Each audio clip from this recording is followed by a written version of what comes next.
Grabe mga ka-idol, walang hiya talaga 'tong mga DDS vlogger mga ka-idol 'no, at mga DDL supporters mga ka-idol.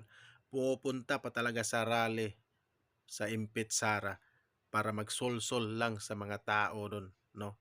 Grabe talaga kayo mga DDS vlogger kayo. Wala kayong mga hiya 'no. Kabadong-kabado na ba kayo 'no? Hintayin niyo pagkatapos ng eleksyon. Sigurado yung sinusuportahan niyo 'no, ma-impeach na 'yan 'no. Wala kayong hiya 'no, sinusulsulan niyo pa ng mga tao, nagpa-interview pa kayo ng mga tao diyan sa mga supporters 'yan, sa mga BBM supporters 'yan 'no. Kabadong-kabado na ka ba kayo? Wala kayong mga hiya 'no, mga DDS vlogger kayo.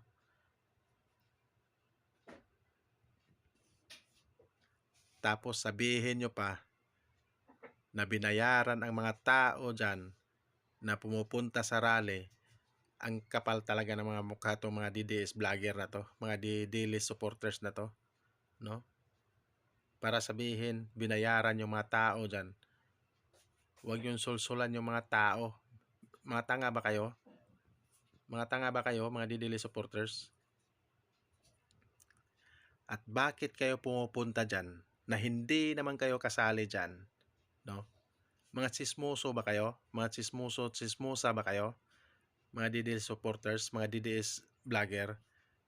Mga tanga ba kayo? Mga sip-sip ba kayo? Wala kayong mga hiya, no? Mga DDS vlogger kayo, mga DDL supporters. Mga wala kayong hiya, no? Ha? Para sabihin, binabayaran yung mga tao dyan. Sinusulsulan nyo, no? Kabadong-kabado na ba kayo? Kabadong-kabado na talaga kayo. Dahil po sa libo-libong pumupunta ng taong sambayan ng Pilipino para lang ma-impeach si Sara Duterte, no? Dahil alam sa mga taong sambayanan Pilipino na ayaw na nila magpabudol sa mga Duterte, no?